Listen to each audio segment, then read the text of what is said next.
નમસ્તે સર્વ વિદ્યાર્થી મિત્રોને આપ સર્વેનું ખૂબ ખૂબ હાર્દિક સ્વાગત છે આપની પોતાની મનગમતી યુટ્યુબ ચેનલ પોસિબલ એકેડેમીમાં.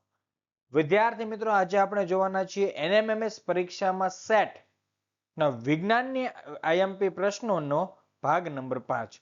વિજ્ઞાનના સરસ મજાના આઈએમપી પ્રશ્નો છે. જો તમે અગાઉના 4 ભાગ નથી જોયા અને એના વિડીયોની લિંક અથવા તો એની પીડીએફ અથવા તો આ લેક્ચરના પીડીએફ જોઈએ છે તો 7265000123 પર તમારું નામ અને ગામનું નામ લખી આપશો એટલે હું તમને એની પીડીએફ મોકલી આપીશ. બરાબર છે વિદ્યાર્થી મિત્રો? સમગ્ર ગુજરાતભરમાં તમને આવી સરસ મજાની એનિમેશન વાળી અને સાથે સાથે એકદમ કલરફુલ પીડીએફ બીજે ક્યાંય નહીં મળશે તો ફક્ત પોસિબલ એકેડેમીમાં. બરાબર છે? ફૂલ્લી સોલ્યુશન વાળી છે તો ફટાફટ મંગાવી લેજો. અત્યારે આપણાનો કોઈ પણ પ્રકારનો ચાર્જ લેવાના નથી. બરાબર છે? જોજો મોડું ન થઈ જાય. ચાલો તો જોઈએ ભાગ 5 નો પહેલો પ્રશ્ન. પહેલો પ્રશ્ન એટલે કે 81મો પ્રશ્ન, કારણ કે ભાગ 4 સુધીમાં આપણે 80 પ્રશ્નો જોઈ ચૂક્યા છીએ. 81મો પ્રશ્ન, ખેત પદ્ધતિનો પ્રથમ તબક્કો કયો છે? એ રોપણી એટલે કે વાવણી, બી ભૂમિને તૈયાર કરવી, સી સિંચાઈ કે ડી લણણી. કયું આવશે? તો જોઈએ ચાલો આપણે કે પાક ઉત્પાદન એટલે કે ખેત પદ્ધતિની મૂળભૂત પદ્ધતિના તબક્કા. પાક ઉત્પાદન અથવા તો ખેત પદ્ધતિ બંને એક જ વસ્તુ સમજીશું અહીંયા. રેડી? તેના અલગ અલગ તબક્કા છે. પહેલો તબક્કો, પ્રથમ તબક્કો ભૂમિને તૈયાર કરવી, ત્યારબાદ રોપણી એટલે કે વાવણી કરવી, ત્યારબાદ કુદરતી અને કૃત્રિમ ખાતર આપવું, ત્યારબાદ સિંચાઈ, ત્યારબાદ નિંદણથી રક્ષણ, ત્યારબાદ લણણી અને છેલ્લે સંગ્રહ કરવામાં આવે છે. એટલા માટે આને જો તમારે યાદ રાખવું હોય અને એકદમ સરસ મજાની શોર્ટકટ આપું, તમે યાદ રાખજો ભૂરો ખાસી નીલ સંગ્રહ. શું યાદ રાખશો તમે? ભૂરો ખાસી નીલ સંગ્રહ. એટલે તમને 7 તબક્કા યાદ રહી જશે. કેવી રીતે? ભૂ એટલે ભૂમિને તૈયાર કરવી, રો એટલે રોપણી, ખા એટલે કુદરતી કૃત્રિમ ખાતર આપવું, સી એટલે સિંચાઈ, ની એટલે નિંદણ, લ એટલે લણણી અને સંગ્રહ એટલે સંગ્રહ. રેડી? આવી રીતે તમે યાદ રાખી શકો છો એકદમ ઈઝી ટ્રિક્સ થી. તો આવી જ સરસ મજાની ઈઝી ટ્રિક્સ યાદ રાખવા માટે ફટાફટ વિદ્યાર્થી મિત્રો જવાબ શું ટીક કરશો તમે? ઓપ્શન બી ભૂમિને તૈયાર કરવી, પહેલો તબક્કો. બરાબર છે? ભૂમિને તૈયાર કરવી પહેલો તબક્કો. નેક્સ્ટ બીજો સવાલ 82. નિંદણ દૂર કરવા અને જમીનને પોચી કરવા કયું સાધન ઉપયોગમાં લેવામાં આવે છે? એ દાંતી, બી હળ, સી ખરપિયો કે ડી ગળણી. તો જોઈએ. બરાબર છે? તમે બધાને જ ખબર હશે કે શું આવશે? ખરપિયો. એને ઇંગ્લિશમાં હો, HOE. રેડી? ખરપિયો સાહેબ કેવો હોય? ફોટો બતાવો. આ રહ્યો ખરપિયો. રેડી છે? જો ઉપર પકડ છે, પછી હેન્ડલ છે, પછી આ બાજુ બીમ છે, અહીંયા વળેલી પ્લેટ છે અને આ ધરી કે સળિયો છે. રેડી? આને કહેવાય ખરપિયો. શું કામ આપે? જો આ એક સાદું ઓજાર છે. ખરપિયો એક સાદું ઓજાર છે જે નીંદણને દૂર કરવા અને જમીનને પોચી કરવા માટે વપરાય છે અથવા તો ઉપયોગમાં લેવાય છે. રેડી? ચાલો નેક્સ્ટ. તેમાં લોખંડ કે લાકડાનો લાંબો દંડો આવેલો છે. લોખંડ કે લાકડાનો લાંબો દંડો આવેલો છે. જે દેખાય લાંબો દંડો છે.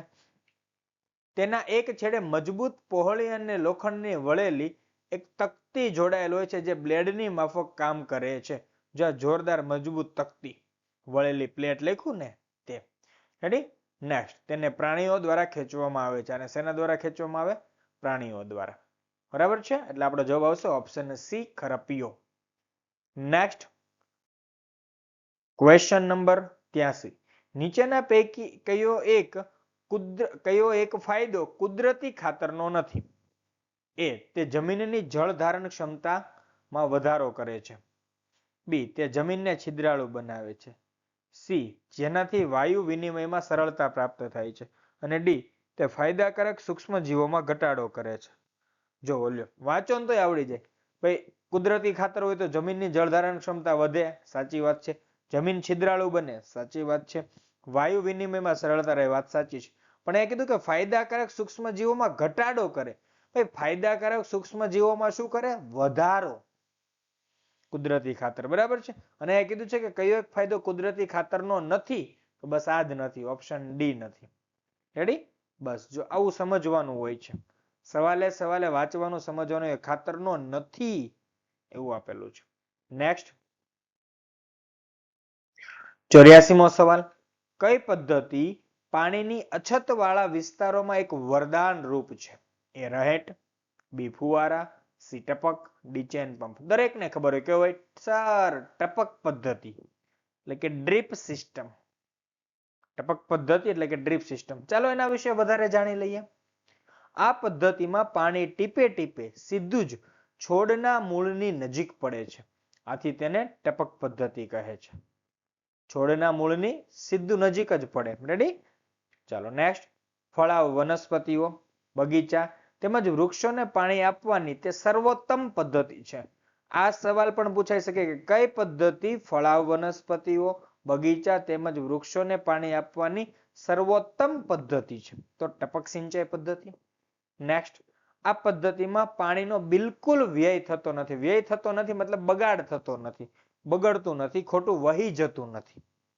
આ પદ્ધતિ પાણીની અછતવાળા વિસ્તારોમાં એક વરદાન રૂપ છે. કેવી છે? વરદાન રૂપ છે. બરાબર? તો સી જવાબ ટપક સિંચાઈ પદ્ધતિ. નેક્સ્ટ સવાલ નંબર 85, મરડો અને મેલેરિયા જેવા રોગો શાનાથી થાય છે? એ વાયરસ, બી પ્રજીવ, સી બેક્ટેરિયા કે ડી એક પણ નહીં. જોઈએ ચાલો. તો કેટલાક સામાન્ય રોગો જેવા કે શરદી, ઇન્ફ્લુએન્ઝા અને ઉધરસ વગેરે વાયરસ દ્વારા થાય છે. જો આ સામાન્ય રોગ છે, કયા? શરદી, ઇન્ફ્લુએન્ઝા અને ઉધરસ. એ શેના દ્વારા થાય? વાયરસ દ્વારા. પણ જો કેટલાક ગંભીર રોગો જેવા કે પોલિયો તેમજ અછબડા, એ પણ શેના દ્વારા થાય? વાયરસ દ્વારા. ગંભીર રોગ છે પોલિયો અને અછબડા, એ પણ શેના દ્વારા થાય? વાયરસ દ્વારા. નેક્સ્ટ, મરડો અને મેલેરિયા જેવા રોગો પ્રજીવથી થાય છે. રેડી છે? પ્રજીવ. મરડો મેલેરિયા શેનાથી આવશે? પ્રજીવથી. જ્યારે ટાઇફોઇડ અને ક્ષય બેક્ટેરિયા દ્વારા થાય છે. રેડી? ટાઇફોઇડ, ક્ષય. ક્ષયને બીજું આપણે ટીબી પણ કહીએ છીએ. શું કહીએ છીએ? TB, tuberculosis. છે ટીબી. ઓકે, તો આપણો સવાલ હતો મરડો અને મેલેરિયા જેવા રોગો શાનાથી થાય છે?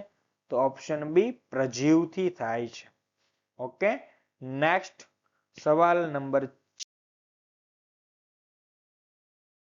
86, પ્રાચીન કાળથી જ કોનો ઉપયોગ આલ્કોહોલ બનાવવા માટે કરવામાં આવે છે? અહીંયા કરવામાં આવે છે, અહીંયા થોડુંક જોડણી મિસ્ટેક છે. એ સૂક્ષ્મજીવો, બી વાયરસ, સી બેક્ટેરિયા કે ડી પ્રજીવ. તો આપણને તરત ખબર પડી જાય આલ્કોહોલ બનાવવા માટે શોનો? સૂક્ષ્મ જીવોનો ઉપયોગ. કોનો? પ્રાચીન કાળથી જ સૂક્ષ્મ જીવોનો ઉપયોગ આલ્કોહોલ બનાવવા માટે કરવામાં આવે છે. નેક્સ્ટ સવાલ નંબર સરસ મજાનો 87, એડવર્ડ જેનરે 1798 શાની માટેની રસીની શોધ કરી હતી? અથવા તો શેના માટેની રસીની શોધ કરી હતી? એ પોલિયો, બી શીતળા, સી કમળા કે ડી ક્ષય. તો જો આ ભાઈ છે ને એડવર્ડ જેનર છે. કોણ છે? એડવર્ડ જેનર છે, જેને 1798 એક રસીની શોધ કરી હતી. શેની કરી હતી? વિચારો, ડાયરેક્ટ યાદ રાખી લેવાનું. શેની કરી હતી? શીતળાની રસીની. શેની? શીતળા. નેક્સ્ટ 88મો સવાલ તમારી સામે આવી ચૂક્યો છે. ઘઉંમાં અંગારિયો રોગ કયા સૂક્ષ્મજીવ દ્વારા ફેલાય છે? ઘઉંમાં અંગારિયો રોગ કયા સૂક્ષ્મજીવ દ્વારા ફેલાય છે? અહીંયા સસલાનો સ આવશે. બરાબર? આ સૂક્ષ્મજીવની અંદર એટલું ધ્યાન રાખજો. ચાલો જોઈએ અંગારિયો રોગ કયા સૂક્ષ્મજીવ દ્વારા. તો આપણે વાત કરીએ સૂક્ષ્મજીવો દ્વારા વનસ્પતિમાં થનારા કેટલાક રોગો. આપણે અગાઉ વાત કરેલી કે સૂક્ષ્મજીવોમાં વાયરસ, બેક્ટેરિયા મનુષ્યની અંદરના જોયા હતા. બરાબર છે? હવે આપણે વાત કરીએ વનસ્પતિમાં થનારા કેટલાક રોગો. તેનું સરસ મજાનું કોષ્ટક છે. જો તો વનસ્પતિજન્ય રોગો કયા સૂક્ષ્મજીવ દ્વારા થાય અને એને ફેલાવાની રીત કઈ છે? તો લીંબુના બળિયા અથવા તો ટપકાનો રોગ કયા સૂક્ષ્મજીવ દ્વારા થાય? બેક્ટેરિયા દ્વારા, અને એની ફેલાવાની રીત છે હવા. ઘઉંમાં અંગારિયો રોગ કયા સૂક્ષ્મજીવ દ્વારા ફેલાશે? ફૂગ દ્વારા. શેના દ્વારા? ફૂગ દ્વારા. અને ફેલાવાની રીત શું આવશે? હવા અથવા તો બીજ દ્વારા. ભીંડાનો પીળી નસનો રોગ, ભીંડાનો પીળી નસનો રોગ શેના દ્વારા ફેલાશે? વાયરસ દ્વારા. છે અને ફેલાવાની રીત આવશે જીવજંતુ. ઓકે છે? તો તમે અહીંયા શોર્ટકટ યાદ રાખી શકો, ઘઉં, ઘઉં લખો તો ઘ માટેનો પહેલો સ્પેલિંગ શું આવે? જી. રેડી? એમ તો ઘઉંને ઇંગ્લિશમાં વીટ કહેવાય, પણ આપણે અહીંયા યાદ રાખશું, ઘઉં લખવું હોય આપણે કદાચ આ ઘ છે ઘ, એને ઇંગ્લિશમાં લખો શું લખાય આપણે?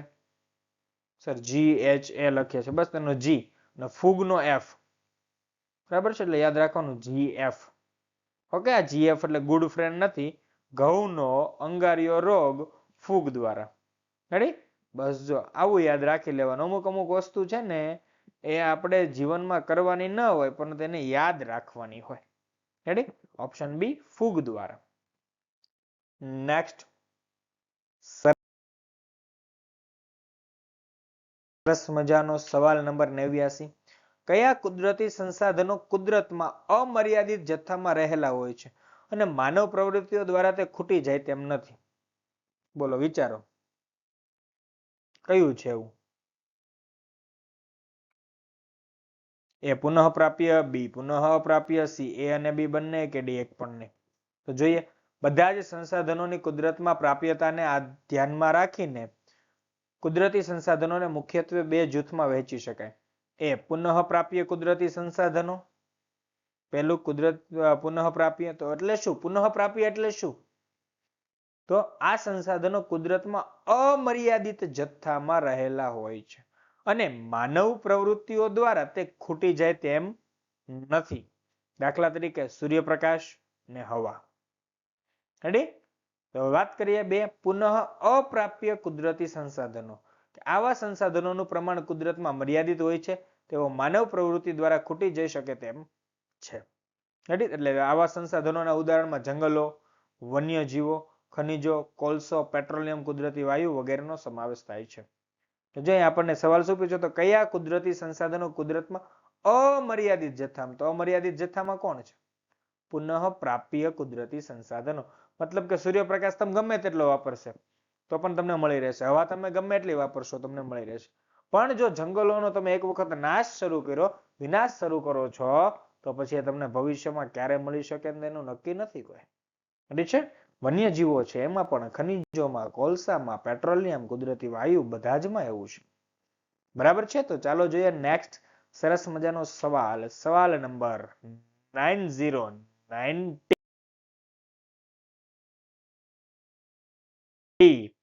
નેવુંમો સવાલ.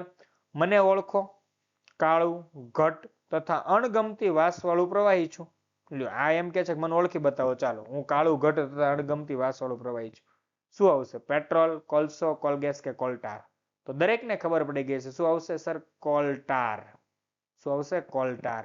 ચલો કોલટાર વિશે ડીપમાં જાણીએ. તે કાળું, ઘટ તથા અણગમતી વાસવાળું પ્રવાહી છે. તે લગભગ 200 જેટલા પદાર્થોનું મિશ્રણ છે. કેટલા? 200 જેટલા પદાર્થોનું મિશ્રણ છે. તો કોલટારમાંથી મળતી નિપજોનો ઉપયોગ રોજિંદા જીવનમાં વપરાતી ચીજ વસ્તુઓના ઉત્પાદનના પ્રાથમિક ઘટક તરીકે થાય છે અને ઉદ્યોગો જેવા કે સંશ્લેષિત રંગો, દવાઓ, વિસ્ફોટકો, સુગંધિત દ્રવ્યો, પ્લાસ્ટિક પેઇન્ટ્સ, ફોટોગ્રાફિક પદાર્થો તથા છત બનાવવા માટેના પદાર્થો વગેરેમાં વપરાય છે. બરાબર છે? જોઈ જોજો શાના માટે વપરાય છે? રોજિંદા જીવનમાં ઉત્પાદનના પ્રાથમિક ઘટક તરીકે અને ઉદ્યોગોની અંદર સંશ્લેષિત રંગો, દવાઓ, વિસ્ફોટકો, સુગંધિત દ્રવ્યો, પ્લાસ્ટિક પેઇન્ટ્સ, ફોટોગ્રાફિક પદાર્થો તથા છત બનાવવા માટેના પદાર્થો વગેરેમાં વપરાય છે. રસપ્રદ વાત એ છે કે ફૂદા અને જીવાતોને દૂર રાખવા માટે વપરાતી ડામરની ગોળીમાં પણ ડામરની ગોળીઓ પણ શેમાંથી બને? કોલટારમાંથી બને છે. ડામરની ગોળી શેમાંથી બને? કોલટારમાંથી. અને આજકાલ તો કોલટારને બદલે પેટ્રોલિયમની જ એક પેદાશ બિટુમિનનો ઉપયોગ રોડ બનાવવા માટે થાય છે. જોજો, પહેલા કોલટારનો ઉપયોગ થતો હતો રોડ બનાવવા માટે, પણ હવે શું થયું? કોલટારને બદલે પેટ્રોલિયમની એક પેદાશ જેનું નામ છે બિટુમિન, એનો ઉપયોગ રોડ બનાવવા માટે થાય છે. અહીંયા સવાલ પણ પૂછાઈ શકે કે પેટ્રોલિયમની કઈ પેદાશનો ઉપયોગ રોડ બનાવવા માટે થાય? તો બિટ્યુમિન. રેડી? તો આવું બધું યાદ રાખવાનું છે. એટલા માટે વિદ્યાર્થી મિત્રો તમને અહીંયા દરેક ટોપિક્સ આપી રહ્યો છું કે ટોપિક સાથે તેની સમજૂતી પર તમે મેળવો ને તો તમારી માટે ઘણું બધું સારું પડે. કે પરીક્ષામાં જો આને રિલેટેડ બીજો સવાલ પણ પૂછાય તો તમને આવડી જાય. બરાબર, તો આપણો જવાબ આવશે ઓપ્શન ડી કોલટાર. નેક્સ્ટ જોઈએ.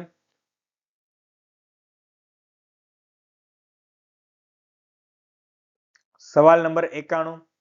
પેટ્રોલિયમ અને કુદરતી વાયુમાંથી ઘણા બધા ઉપયોગી પદાર્થો મેળવવામાં આવે છે.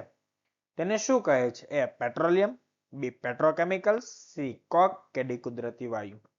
તો ચાલો જોઈએ થોડીક નાની નાની બાબતો દ્વારા કે પેટ્રોલિયમ અને કુદરતી વાયુમાંથી ઘણા બધા ઉપયોગી પદાર્થો મેળવવામાં આવે છે. તેને પેટ્રોકેમિકલ્સ કહે છે. શું કહેવાય છે? પેટ્રોકેમિકલ્સ. એટલે ઓપ્શન બી જવાબ થઈ ગયો આપણો. જો યાદ રાખજો, અહીંયા પેટ્રોકેમિકલ્સ, પેટ્રોલિયમ શબ્દ ભેગા ન થઈ જાય. બરાબર છે, અહીંયા શબ્દોની રમત છે. તો પેટ્રોલિયમ અને કુદરતી વાયુમાંથી ઘણા બધા ઉપયોગી પદાર્થો મેળવવામાં આવે છે, તેને પેટ્રોકેમિકલ્સ કહે છે. તેનો ઉપયોગ ડિટર્જન્ટ્સ, રેસાઓ એટલે કેવા રેસાઓ? પોલિએસ્ટર, નાયલોન, એક્રેલિક વગેરે. એટલે કહી શકાય કે તેનો ઉપયોગ શેમાં થાય? પેટ્રોકેમિકલ્સનો ડિટર્જન્ટમાં, રેસાઓમાં, પોલિથીન અને અન્ય માનવ સર્જિત પ્લાસ્ટિકના ઉત્પાદનમાં થાય છે. કુદરતી વાયુમાંથી મેળવવામાં આવતો હાઇડ્રોજન વાયુનો ઉપયોગ કૃત્રિમ ખાતર યુરિયાની બનાવટ માટે થાય છે.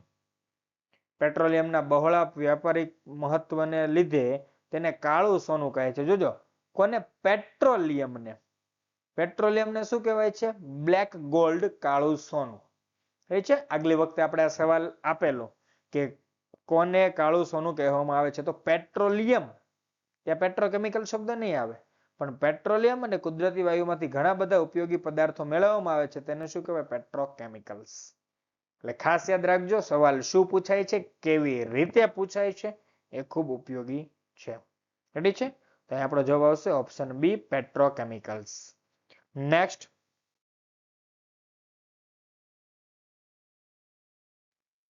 સવાલ નંબર 92. PCRA નું પૂરું નામ જણાવો. બરાબર છે?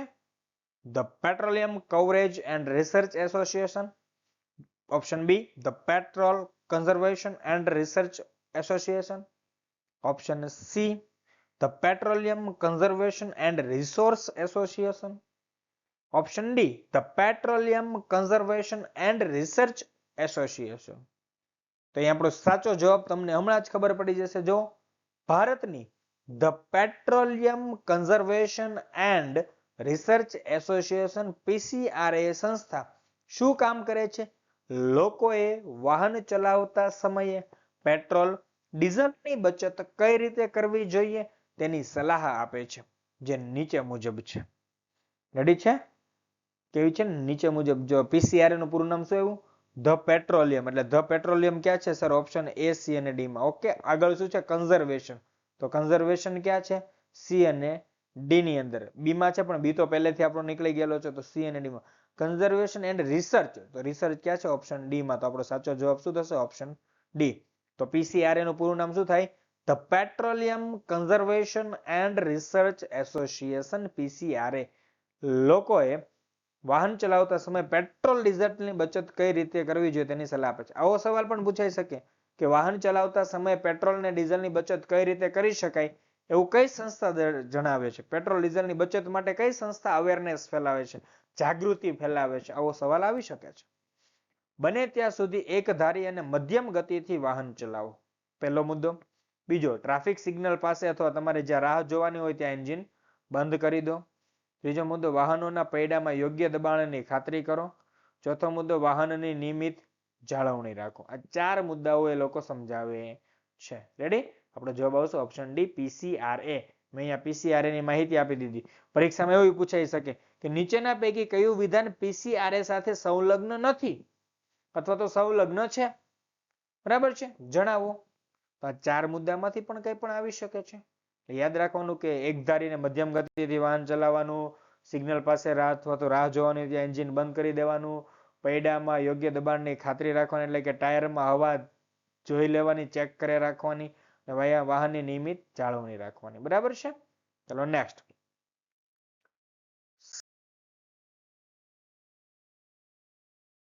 સવાલ નંબર 93. જે પદાર્થોનું શું નીચું હોય અને તે જ્યોત વડે સરળતાથી આગ પકડી લેતા હોય તેવા પદાર્થોને જ્વલનશીલ પદાર્થો કહે છે. શું નીચું હોય? ઉત્કલન બિંદુ, ગલન બિંદુ, બાષ્પ બિંદુ કે જ્વલન બિંદુ? તો ચાલો જોઈએ કે જે પદાર્થોનું જ્વલન બિંદુ નીચું હોય અને તે જ્યોત વડે સરળતાથી આગ પકડી લેતા હોય તેવા પદાર્થોને જ્વલનશીલ પદાર્થો કહે છે. જે પદાર્થોનું જ્વલન બિંદુ કેવું હોય? નીચું હોય અને તે જ્યોત વડે સરળતાથી આગ પકડી લેતા હોય તેવા પદાર્થોને જ્વલનશીલ પદાર્થો. અહીંયા શું આવશે? શું નીચું હોય ત્યાં શું આવશે? ઓપ્શન ડી, જ્વલન બિંદુ. આગળ જોઈએ, પેટ્રોલ, આલ્કોહોલ, પ્રવાહીકૃત પેટ્રોલિયમ વાયુ એટલે કે એલપીજી, લિક્વિફાઈડ પેટ્રોલિયમ ગેસ વગેરે જ્વલનશીલ પદાર્થોના ઉદાહરણો છે. રેડી?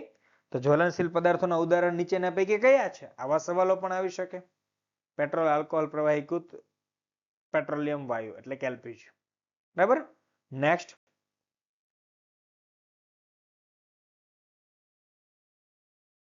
સવાલ નંબર 94. સળગવાના જે પ્રકારમાં પદાર્થ અચાનક કોઈ દેખીતા કારણ વગર જ ભડકો થઈ સળગી જાય છે તેને કયું દહન કહે છે? અચાનક જ, કોઈ દેખીતું કારણ નથી, તમને કાંઈ દેખાતું નથી, તો કેવું કહેવાય? વિસ્ફોટ, સ્વયંસ્ફુરિત, ઝડપી કે ધીમું? ચાલો જોઈએ. તો સળગવાના જે પ્રકારમાં પદાર્થ અચાનક કોઈ દેખીતા કારણ વગર જ ભડકો થઈ સળગી જાય તેને સ્વયંસ્ફુરિત દહન કહે છે. કેવું? સ્વયંસ્ફુરિત. એટલે ખબર પડે કે ઓપ્શન બી જવાબ આવે છે. પણ આગળ થોડુંક જોઈ લઈએ કે આપણે જાણ્યું કે વાયુ ઝડપથી સળગે છે તથા ઉષ્મા અને પ્રકાશ ઉત્પન્ન કરે છે. આવા દહનને ઝડપી દહન કહેવાય છે. કેવું દહન કહેવાય? ઝડપી દહન. નેક્સ્ટ, ફોસ્ફરસ જેવા ઘણા પદાર્થો જે ઓરડાના તાપમાને પણ સળગી ઉઠે છે. પરીક્ષામાં સવાલ પૂછાઈ શકે કે કયો પદાર્થ ઓરડાના તાપમાને પણ સળગી ઉઠે છે? નેક્સ્ટ, જ્યારે ફટાકડાને સળગાવવામાં આવે ત્યારે ગરમી, પ્રકાશ અને અવાજની ત્વરિત પ્રક્રિયા થાય છે. આ પ્રક્રિયા દરમિયાન મોટા જથ્થામાં ઉત્પન્ન થતો વાયુ મુક્ત થાય છે. આવી પ્રક્રિયાને વિસ્ફોટ. રેડી? ફટાકડા જેવું થાય જેની અંદર ત્વરિત પ્રક્રિયા થાય, ગરમી, પ્રકાશ અને અવાજની ત્વરિત પ્રક્રિયા, ત્રણ વસ્તુ હોય અને અવાજ પણ મોટા જથ્થામાં અને વાયુ પણ મોટા જથ્થામાં ઉત્પન્ન થતો હોય તેને શું કહેવાય? વિસ્ફોટ. જો ફટાકડા પર દબાણ લગાડવામાં આવે તો પણ વિસ્ફોટ થાય છે. રેડી? તો આપણો જવાબ તો આવશે ઓપ્શન બી, સ્વયંસ્ફુરિત, કારણ કે સવાલ એ રીતે હતો. ઓકે, કે સળગવાના જે પ્રકારમાં પદાર્થ અચાનક કોઈ દેખીતા કારણ વગર જ ભડકો થઈ સળગી જાય તેને સ્વયંસ્ફુરિત દહન કહે છે. ઓકે, ચાલો જોઈએ નેક્સ્ટ. સરસ મજાનો સવાલ 95. મીણબત્તીમાં સંપૂર્ણ દહન વાળા સૌથી બહારના વિસ્તારનો રંગ કેવો હોય છે? એ કાળો, બી પીળો, સી ભૂરો કે ડી લીલો? તો જો આ તમારી મીણબત્તી છે. રેડી? એમાં ઉપરનો ભાગ સૌથી ગરમ ભાગ, મધ્યમ ગરમ, સૌથી ઓછું ગરમ. આ તમારી મીણબત્તી છે. રેડી? અને જો નીચે દેખાય છે એરો અત્યારે, તો દહન ન થયેલા મીણનો વરાળ વાળો સૌથી અંદરનો વિસ્તાર. આ જે છે તે વચ્ચે વાળું જે દેખાય તે અપૂર્ણ દહન વાળો મધ્યનો વિસ્તાર. અને સૌથી ઉપર દેખાય તે સંપૂર્ણ દહન વાળો સૌથી બહારનો વિસ્તાર. અને આપણને એ સવાલ પૂછ્યો છે કે સંપૂર્ણ દહન વાળા સૌથી બહારના વિસ્તારનો રંગ કેવો હોય? તો તમે બધાને જાણો છો કેવો હોય? ભૂરો રંગ હોય. કેવો રંગ હોય? ભૂરો રંગ હોય છે. અપૂર્ણ દહન વાળા વિસ્તારનો કેવો રંગ હોય? પીળો રંગ હોય છે. અને દહન ન થઈ ગયેલાનો કેવો હોય છે? કાળો રંગ હોય છે. એટલે આપણે જવાબ આવશે ઓપ્શન સી, ભૂરો. આ આકૃતિ યાદ રાખજો વાલા વિદ્યાર્થીઓ. આને રિલેટેડ પણ કોઈ પણ સવાલ આવી શકે છે અથવા તો અહીંયા કોઈ પણ એરાની સામે તમને નામ પણ આપી શકે કે એબીસી, ચાલો જણાવો. રેડી? આવો સવાલ પણ પૂછી શકે છે. નેક્સ્ટ, સવાલ નંબર 96. 1 કિલોગ્રામ બળતણનું સંપૂર્ણ દહન થવાથી ઉત્પન્ન થતી ઉષ્મા ઉર્જાના જથ્થાને શું કહે છે? કેલ્વિન મૂલ્ય, બી ન્યૂટન, સી કેલરી મૂલ્ય કે ડી એક પણ નહીં? તો જોઈએ ચાલો શું કહેવાય છે? કેલરી મૂલ્ય કહેવાય. શું કહેવાય? 1 કિલોગ્રામ બળતણના સંપૂર્ણ દહન થવાથી ઉત્પન્ન થતા ઉષ્મા ઉર્જાના જથ્થાને શું કહેવાય છે? કેલરી મૂલ્ય કહેવાય છે. અહીંયા જો તમને જુદા જુદા બળતણના કેલરી મૂલ્ય આપેલા છે. ભૂતકાળમાં આ કોષ્ટકમાંથી સવાલ પૂછાઈ ગયો છે એટલા માટે આ કોષ્ટક તમે આઈએમપી ટીક કરી લેજો. આ કોષ્ટક તમે આઈએમપી ટીક કરજો. ઘણા કહેશે કે અહીંયા આવું ન પૂછાય, પણ હું એમ કહીશ કે પૂછાઈ શકે છે. રેડી છે? કારણ કે છાણા છે એમાં પૂછાઈ શકે કે ભાઈ કયા બળતણનું કેલરી મૂલ્ય કયું છે અથવા તો કેલરી મૂલ્યનો એકમ જણાવો. તો અહીંયા જો એકમ આપ્યો છે, મારું રેડ ડોટ ફરે ને ત્યાં કિલો જૂલ પ્રતિ કિલોગ્રામ. એકમ શું છે? કિલો જૂલ પ્રતિ કિલોગ્રામ. તો છાણા 6000 થી 8000 કિલો જૂલ પ્રતિ કિલોગ્રામ.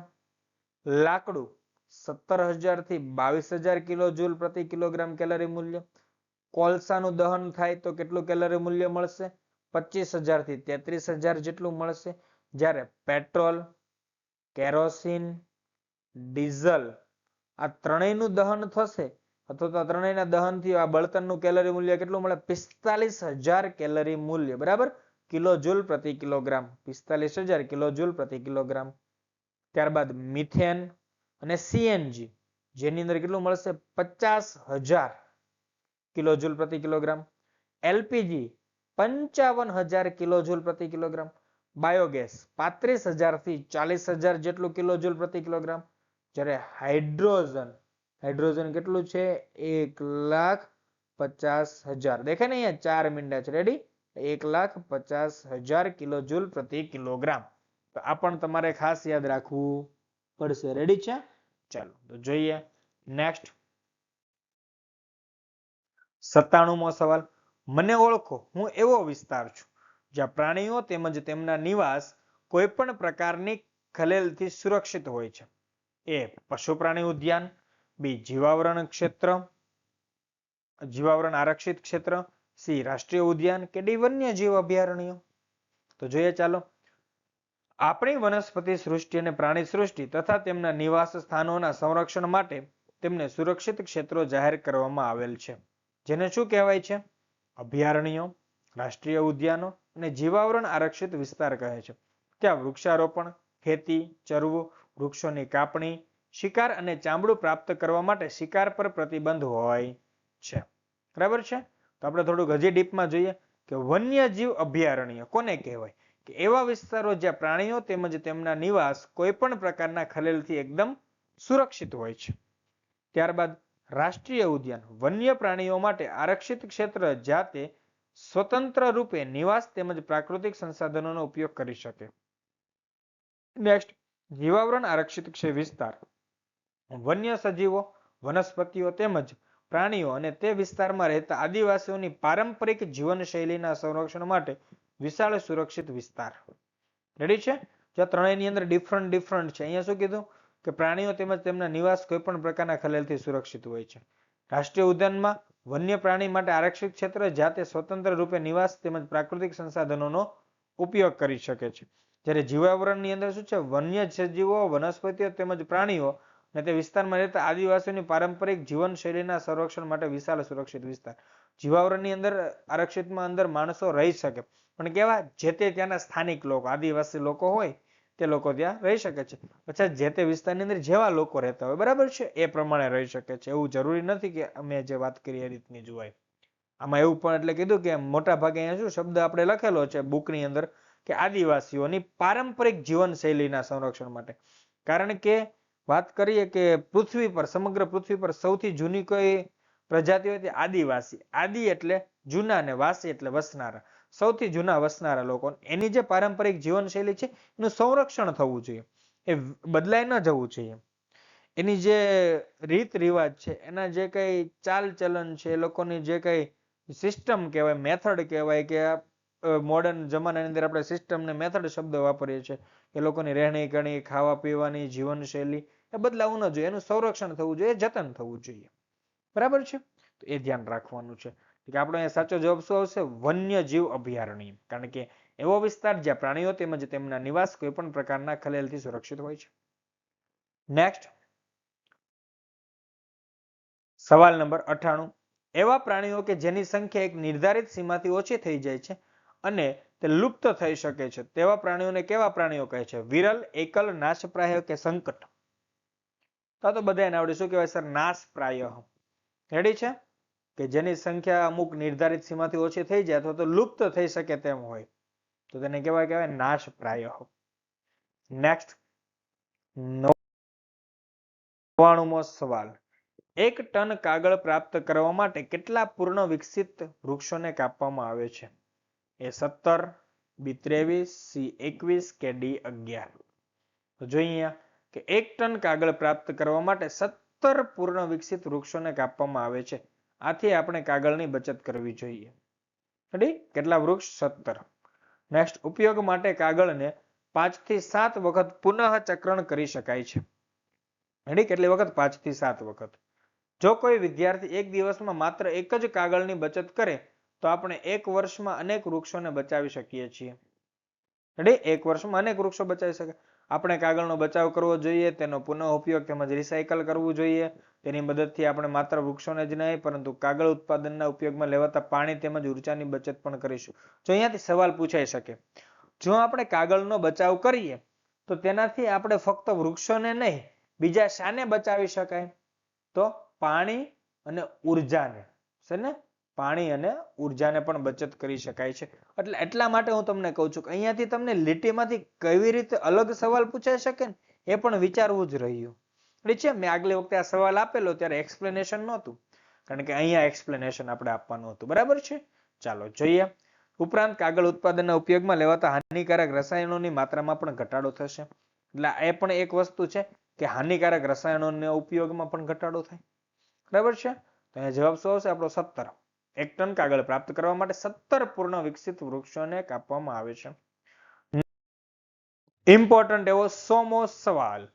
ધીમે ધીમે ફળદ્રુપ ભૂમિ રણમાં ફેરવાઈ જાય છે, જેને ખાલી જગ્યા કહે છે. એ વન નિર્માણ, બી દુષ્કાળ, સી રણ નિર્માણ કે ડી એસિડ વર્ષા? તો શું જવાબ આવશે? ઓપ્શન સી, રણ નિર્માણ. કેમ કે રણમાં ફેરવાય તેને શું કહેવાય? રણ નિર્માણ. એકદમ ઈઝી છે. બરાબર છે? આવા સરસ મજાના સવાલો પૂછાઈ શકે છે વાલા વિદ્યાર્થી મિત્રો.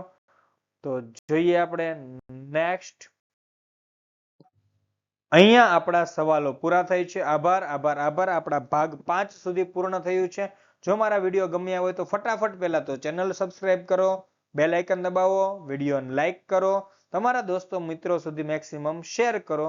પીડીએફ જોઈએ તો કોન્ટેક્ટ કરી લ્યો 7265000123 પર. બરાબર છે? બાકી આવા અવનવા વિડીયો આવતા જ રહેશે અને તમારા દોસ્તો મિત્રોને તમારે શેર કરતા જ રહેવાનું છે. બરાબર છે? બાકી આપણી ચેનલ તમારા માટે વિદ્યાર્થી મિત્રો સતત અને અવિરતપણે કામ કરતી રહેશે. જો તમારી કઈ પ્રોબ્લેમ છે, મૂંઝવણ છે તો તમે મને અહીંયા જણાવી શકો છો. તો ફરી મળીએ નેક્સ્ટ ભાગ 6 ની સાથે 101માં સવાલ સાથે. ત્યાં સુધી આપની વિદાય લઈ રહ્યો છું. જય હિન્દ, જય ભારત, જય જય ગરવી ગુજરાત. ટાટા, બાય બાય, આવજો.